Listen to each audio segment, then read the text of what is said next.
but you've added someone else to the stable, kind of. Alex Wassabi is partially involved, right? He's not signed, but he's working with you guys in an advisory capacity. Can you talk to me about what exactly the nature of that relationship is?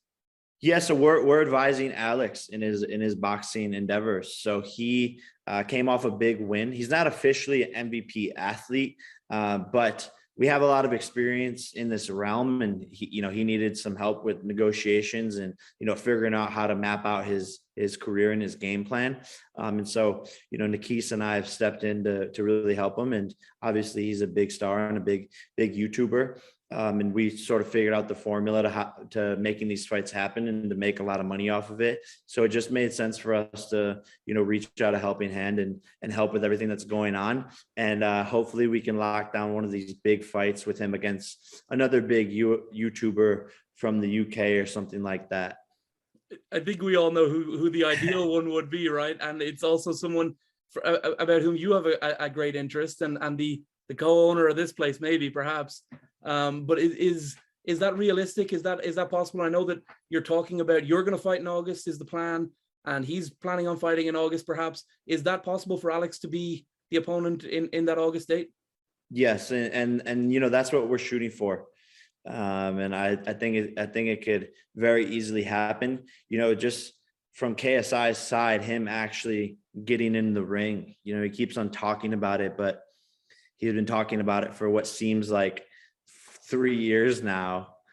So who knows if he actually is gonna put down the microphone and pick up the boxing gloves, because there's a lot at risk for him. And I don't think his ego can take a loss. So I don't know if the money is going to be worth him risking losing in the ring. By the way, what's this idea that you can't possibly do both? Like when you fought Deji, you did a whole tour during the fight camp. You were playing these big venues. Is this like you couldn't possibly tour and bring a trainer with you with the amount of money he has at his disposal?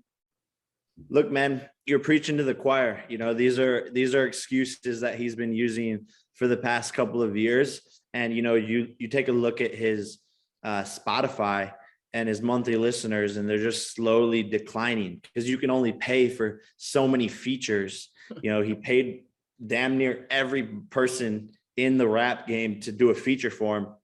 Now he's out of features, and now the numbers are slowly going down. And obviously the music sucks. It's not good. No one's ever like, man, did you hear that new KSI? Or, no one's talking about that. So the music's going down, and boxing for influencers is where the money's at right now. Yeah. KSI is a business guy. Obviously he has Prime with my brother.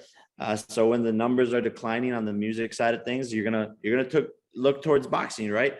Everyone saw I made $45 million off of it. There's not a single artist in the world, music artist, who's getting paid that in a year besides Drake. So boxing's where